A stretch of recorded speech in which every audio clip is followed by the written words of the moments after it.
네, 반갑습니다. 돈 버는 유치원 임팩트입니다. 네, 오늘 알려드릴 내용은 이제 그 경계성 종양이라는 거에 대해서 좀 알려드릴 건데요. 이게 최근에 어떤 고객분이 저한테 보험을 봐달라고 요청을 하셨어요. 이제 제 기존 고객분이신데, 자기 아는 지인 설계사분께서 이제 보험을 하나 해달라 그러셨나 봐요. 근데 그거를 이제 자기 지인분은 잘 못 믿기셨는지 저한테 이거를 다시 물어보셔서 제가 검토를 해드리다 보니까 조금 위험한 발언도 같이 써있고 해가지고 이게 다른 분들도 혹시 잘못 알고 있을 수도 있겠다 해서 영상을 좀 녹화하게 됐습니다. 그래서 어떤 내용인지 간단히 좀 살펴볼게요. 일단 고객분이 저한테 검토를 요청한 보험 내용부터 한번 볼게요. 이게 신한생명의 이제 진심을 품은 암이면 다 암보험이란 상품이었고요. 우선 이게 15년 갱신형으로 되어 있는 상품이었어요. 근데 이제 이 고객분 연령대가 40대 여성분이셨는데 15년 갱신형 치고 이게 5만 원대가 나오는 거는 굉장히 비싼 거거든요, 사실. 왜냐면 갱신형은 계속 갱신 시기마다 보험료를 높여서 평생 납부를 해야 되는 보험인데 사실 비갱신형으로 해도 이 정도 비슷하게 보험료 나오거든요. 그런데 갱신형이 이 정도가 나오길래 조금 놀랐었고요. 왜 그런가 봤더니 암진단금이 이제 5천 세팅이 되어 있는데 보통 이제 암보험을 보면 소외감이라 그래가지고 별도로 조금 작게 보장을 해주는 항목들이 몇 가지 있어요. 근데 이 항목이 보통은 어떻게 들어가냐면 갑상선암, 제자리암, 경계성 종양, 기타 피부암 이 네 가지가 들어가요. 근데 여기에는 지금 제자리암, 경계성 종양밖에 안 들어가죠. 그러니까 무슨 말이냐? 갑상선암하고 기타 피부암은 지금 일반암으로 보장을 하겠다는 얘기거든요. 그래서 이 부분은 신선했어요. 여성분들은 특히 갑상선암 걸리면 여기 갑상선암 진단율이 1위거든요, 여성분들이. 근데 이게 5천만 원 된다. 그럼 여성분들 입장에서는 괜찮죠. 500만 원 보장해 주는 것보다는. 그래서 이 부분은 신선했지만 보험료 수준이 너무 비싸서 그렇다고 이렇게까지 비싸야 하나 싶은 거죠. 그렇게 비싼 부분도 있고 또 이제 다른 소외감에 대한 진단 자금이 제자리암, 경계성 종양 이런 부분은 또 너무 작았어요. 보통 요거 요즘에 손해보험사들에서 2, 3천만 원까지 보장하거든요. 근데 상대적으로 또 너무 작아서 이런 부분까지 고려했을 때는 그다지 이렇게 별로 좋은 보험은 아닌데 라는 생각이 들어가지고 고객분한테도 그냥 이렇게 얘기를 드리려고 하던 찰나에 마지막 장에 좀 이게 아마 그 담당자분이 메모를 해주신 것 같은데 이런 내용이 적혀 있더라고요. 이게 설계 내용에 원래 이런 게 있는 건 아니고 이건 이제 아마 그 PDF 파일 편집기를 써가지고 이제 담당자분이 여기다 메모를 적어주신 것 같아요. 여기 뭐라고 써있냐면 암이 영어로 캔서라 그래서 C 코드로 가는데 새로 생기는 암은 보통 D 코드로 간다. 근데 이게 타사에서는 보장을 전혀 안 한다. 근데 본인의 회사에서는 C 코드뿐 아니라 D 코드까지도 모두 보장해드리니까 완전 좋죠. 이렇게 돼 있잖아요. 근데 굉장히 위험한 발언입니다. 타사는 이게 보장이 안 된다. 왜 그런지 볼게요.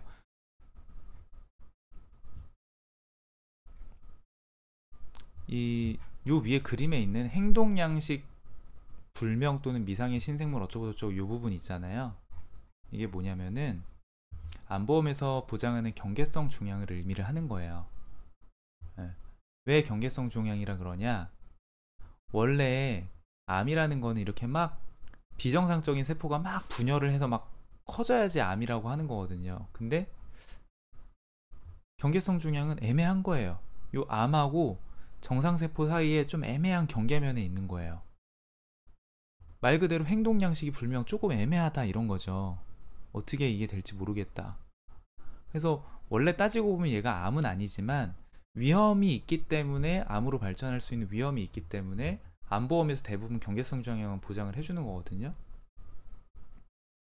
그러니까 아까 그분이 말했던 그 D코드 보장이란 얘기가 본인 회사에서 이제 그 경계성 종양을 보장한다 이 말인 거예요.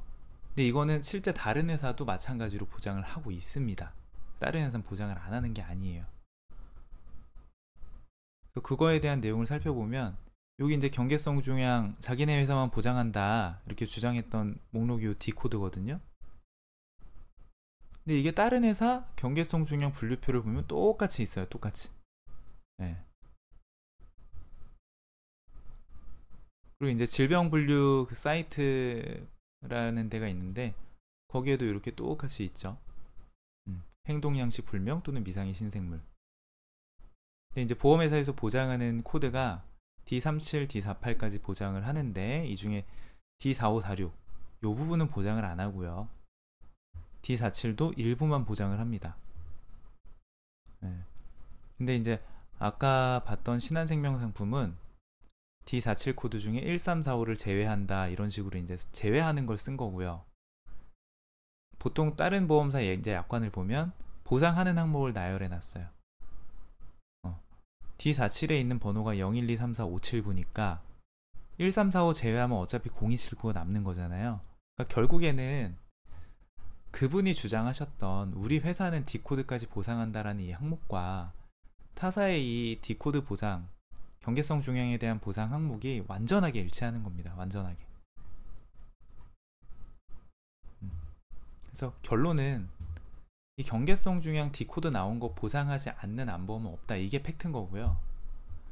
그래서 이분이 주장한 대로 뭐 타사는 D코드 보장 안 한다, 자기네 회사만 보장한다, 이건 완전한 오한내죠.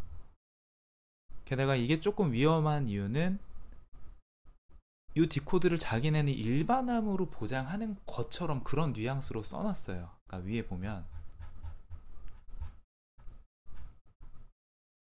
새로 생기는 암은 어쩌고저쩌고 해서 타사는 보장 안 되는데 우린 C코드뿐 아니라 D코드까지 모두 보장한다. 여기다 구체적으로 A를 써야죠. D코드는 500만원 보장해드립니다라고.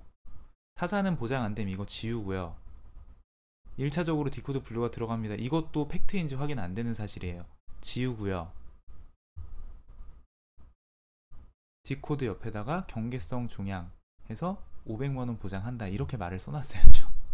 네, 그랬으면 이게 위험한 발언이 아닌 건데 네, 굉장히 좀 오한내를 이렇게 대놓고 메모지로 적어가지고 잘못하면 과태료 3,500만원 맞는데 굉장히 용감하신 분이었어요. 그래서 고객분한테도 뭐 이런 내용은 알려드렸고요.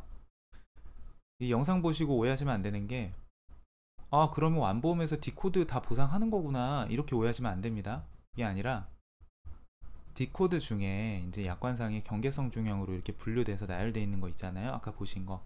그것들이 보상 가능하다라는 거지. 일반적으로 이제 양성신생물도 D코드 받아요. 뒤에 D10에서 36까지 코드가 나오거든요. 이런 거는 안보험에서 보장 당연히 안 되는 겁니다. 그래서 이런 내용 알고 가시면 될 것 같고요.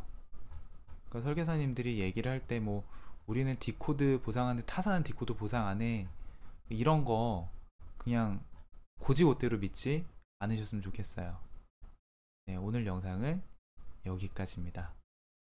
네, 봐주셔서 감사합니다.